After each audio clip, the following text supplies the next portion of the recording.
Assalamualaikum warahmatullahi wabarakatuh. Sebelumnya perkenalkan nama saya Manarina Majidina Diensa Nugraha dengan NPM 2111060037. Di sini saya akan membuat video yang dimana untuk menyelesaikan ujian akhir semester pada mata kuliah Bahasa Indonesia. Di sini saya mendapatkan MPN ganjil yang dimana saya akan menjelaskan tentang topik, tema, judul, paragraf, dan teknik presentasi. Langsung aja kita masuk ke pembahasan yang pertama, yaitu topik. Topik adalah inti dari diskusi, presentasi, atau tulisan yang mencakup area luas dan umum. Topik adalah dasar dari mana tema dan judul dikembangkan. Sebagai contohnya, topik seperti perubahan iklim mencakup banyak aspek mulai dari penyebab, dampak, hingga solusi yang mungkin. Pemilihan topik yang tepat sangat penting karena menentukan cakupan dan arah diskusi atau penelitian dalam konteks akademis atau profesional. Topik harus relevan. Dengan adanya topik, audiens akan lebih menarik perhatian mereka. Topik yang dipilih dengan baik akan memudahkan penyusunan materi lebih lanjut. Misalnya, topik teknologi terbaru bisa melibatkan berbagai subtopik seperti kecerdasan buatan, Internet of Things, dan teknologi blockchain. Dengan memilih topik yang tepat, pembicara atau penulis dapat mengeksplorasi berbagai dimensi dari subjek tersebut, memberikan berbagai informasi yang kaya dan mendalam kepada audiens. Memahami topik dengan baik adalah langkah pertama dalam membuat presentasi atau tulisan yang efektif. Selanjutnya yaitu kita akan membahas tentang tema. Apa sih tema itu? Tema adalah aspek spesifik dari topik yang dipilih untuk menjadi fokus utama dari presentasi atau tulisan. Tema mempersempit cakupan topik yang luas sehingga terarah dan mendalam. Misalnya, jika topiknya adalah perubahan iklim, maka temanya bisa menjadi dampak perubahan iklim terhadap ekosistem laut. Tema ini akan membatasi pembahasan hanya pada bagaimana perubahan iklim mempengaruhi kehidupan di laut, termasuk spesies laut, terumbu karang, dan kualitas air. Pemilihan tema yang tepat membantu menjadi agar presentasi atau tulisan tetap fokus dan berbagai arah yang tidak relevan. Tema juga memungkinkan penulis untuk membicara atau menyelidiki lebih dalam dan memberikan analisis yang lebih relevan dan lebih detail. Sebagai contohnya, tema pendidikan inklusif di era digital. Dalam topik pendidikan, memungkinkan penulis untuk membahas bagaimana teknologi digital dapat membantu menyediakan pendidikan inklusif untuk semua kalangan, termasuk siswa dengan kebutuhan khusus. Dengan memilih tema yang spesifik, audiens dapat memahami dan menghargai informasi yang disampaikan lebih mudah. Selanjutnya, kita akan membahas tentang judul. Apa sih judul? Judul adalah nama atau frasa pendek yang memberikan gambaran umum apa yang akan dibahas dalam presentasi atau tulisan. Judul yang baik harus informatif dan menarik, serta memberikan petunjuk jelas tentang isi materi seperti misalnya, kita membuat tema dampak perubahan iklim terhadap ekosistem laut. Judul yang menarik yang bisa berupa kita tampilkan yaitu masa depan lautan menghadapi perubahan iklim. Judul ini memberikan tantangan yang dihadapi oleh ekosistem laut. Akibat perubahan iklim, judul yang efektif juga berfungsi sebagai alat pemasaran, menarik perhatian audiens dan mendorong mereka untuk terus membaca atau mendengarkan. Dalam konteks akademis atau profesional, judul juga harus mencerminkan keakuratan relevansi isi materi. Misalnya, kita mempunyai judul Revolusi Teknologi Blockchain, mengubah lengkap keuangan global, menunjukkan bahwa presentasi akan membahas bagaimana teknologi blockchain mempengaruhi sektor keuangan di seluruh dunia.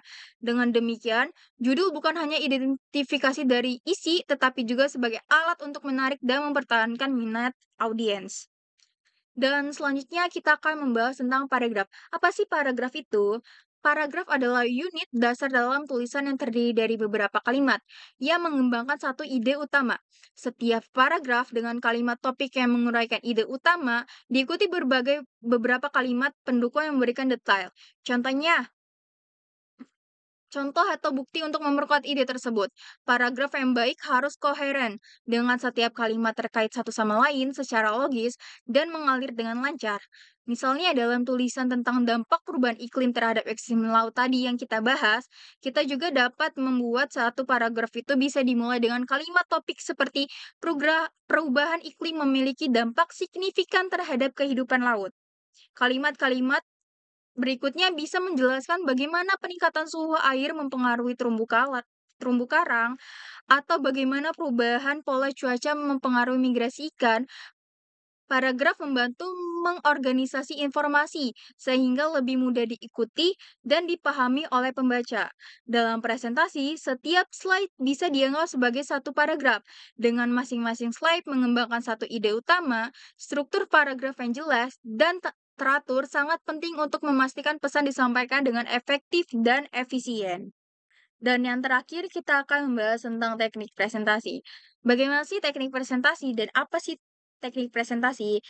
Jadi teknik presentasi mencakup berbagai strategi dan metode yang digunakan untuk menyampaikan informasi secara efektif kepada audiens.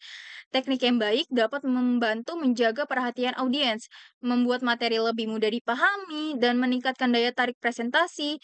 Dan beberapa teknik presentasi yaitu ada pertama, persiapan dan penelitian. Apa yang dimaksud dengan persiapan dan penelitian? Persiapan adalah kunci keberhasilan. Meneliti topik secara mendalam, memahami audiens, dan mempersiapkan materi yang baik adalah langkah awal yang penting. Pastikan kita mengetahui materi dengan baik sehingga dapat menjawab pertanyaan audiens dengan percaya diri. Yang kedua, struktur yang jelas. Apa sih struktur yang jelas itu? Struktur atau susunan presentasi yang akan kita gunakan dengan struktur dan logis dan mudah diikuti. Mulai dari pengenalan, ikuti dengan isi utama yang terbagi dalam beberapa bagian, dan diakhiri dengan kesimpulan. Struktur yang jelas membantu audiens mengikuti alur presentasi dan memahami poin-poin utama. Selanjutnya ada penggunaan visual. Apa itu penggunaan visual? Penggunaan visual bisa saja kita gunakan dengan slide presentasi, gambar, grafik, dan video. Untuk memperjelaskan poin-poin utama visual yang menarik dapat membantu menyampaikan informasi lebih efektif dan membuat presentasi lebih menarik. Selanjutnya yaitu adalah eye contact atau kontak mata dan bahasa tubuh. Jaga kontak mata dengan audiens untuk membangun koneksi dan menunjukkan kepercayaan diri kita. Bahasa tubuh yang terbuka dan ekspresif untuk memperkuat pesan yang disampaikan. Selanjutnya ada variasi dalam penyampaian. Variasi dalam nada suara, kecepatan bicara, dan intonasi menggunakan atau menjaga perhatian audiens. Hindari eh, intonasi yang monoton dan juga hal-hal yang monoton yang dapat membuat audiens itu bosan. Dan selanjutnya libatkan ajukan pertanyaan, undang partisipasi, atau gunakan alat interaktif seperti polling untuk melibatkan audiens. Interaksi membantu menjaga keterlibatan dan membuat presentasi lebih dinamis. Dan selanjutnya ada cerita. Mungkin kita akan menceritakan dan memberikan contoh dalam sebuah materi kita. Contohnya, menggunakan cerita anekdot atau contoh nyata untuk mengilustrasikan poin-poin utama. Cerita yang relevan dapat membuat materi lebih mudah diingat dan dipahami. Dan selanjutnya banyak latihan. Berlatihlah sebelum mempresentasikan. Latihan membantu memperlancarkan penyampaian, mengidentifikasi area yang perlu diperbaiki, dan meningkatkan rasa percaya diri kita. Selanjutnya, manajemen waktu. Pastikan kita mengelola waktu dengan baik, jangan terlalu lama di satu slide atau poin tertentu. Ingat tadi poin yang monoton, jangan sampai audiens kita dapat monoton atau bisa monoton karena presentasi kita. Jangan terlalu bertele-tele, buatlah presentasi itu tetap padat. Selanjutnya penggunaan alat bantu. Misalnya kalian sedang menggunakan dengan slide, kalian bisa menggunakan alat bantu seperti pointer, flipchart, atau perangkat lunak presentasi untuk mendukung penyampaian materi. Pastikan alat bantu yang kita gunakan berfungsi dengan baik dan kita mengetahui cara pakainya. Dengan menggunakan teknik-teknik presentasi yang tadi saya sampaikan. Semoga kita dapat menyampaikan presentasi dengan menarik, informatif, dan efektif yang akan meninggalkan kesan positif pada audiens. Oke, baik, mungkin itu penjelasan dari NPM Ganjil, yang di mana NPM saya 2111060037, yang di mana saya menjelaskan tentang topik, tema, judul, paragraf, dan teknik presentasi. Mungkin kurang lebihnya mohon maaf. Terima kasih. Wassalamualaikum warahmatullahi wabarakatuh.